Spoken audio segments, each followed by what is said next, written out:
পৃথিবীর শুরু থেকে আজ পর্যন্ত সৃষ্টিকুলে যত প্রাণী আছে প্রত্যেকটা প্রাণীকে মৃত্যুর স্বাদ গ্রহণ করতে হবে। আর পৃথিবীর সবচাইতে শক্তিশালী মানুষ, সবচাইতে শক্তিশালী রাজা বাদশাহ, তারা সবাই চেষ্টা করছে পৃথিবীতে টিকে থাকার জন্য। তারা তাদের মতো করে ঔষধ বানিয়ে সেবন করেছে, তাদের মতো করে বাংকার বানিয়ে সেখানে লুকিয়েছিল। কিন্তু রব যখন ডাক দিয়েছেন তখন সাড়া না দিয়ে কেউ রক্ষা পাননি।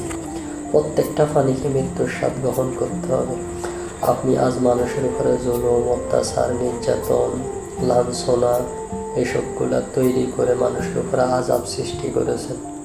আপনার রব একদিন আপনাকে নিয়ে যাবেন। আপনার এই ক্ষমতা, আপনার এই শক্তি, আপনার এই টাকা পয়সা একদিন কিছুই থাকবে না। আপনি যত ক্ষমতাশালী হন, যত শক্তিশালী হন, আপনি হয়তো ওষুধ খেয়ে শারীরিকভাবে শক্তি অর্জন করতে পারবেন, কিন্তু আপনার রব আপনার মৃত্যুটা হয়তো সমুদ্রে ডুবিয়ে রেখেছেন ফেরাউনের মতো। হয়তো আপনার রব এমন এক ভয়াবহ অ্যাক্সিডেন্টের মাধ্যমে নিয়ে যাবেন যেটা আপনি কল্পনা করতে পারবেন।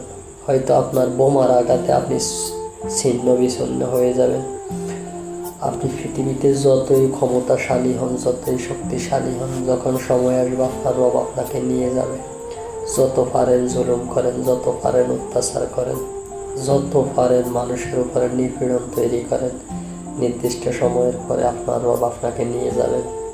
তিনি কিভাবে নেবেন?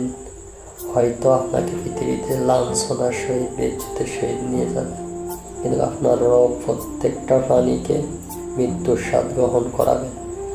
আপনি আজকে জুলুম করেন, আপনার এই জুলুমের একদিন বিচার হবে। সেই বিষয়টা মাথায় রাখেন।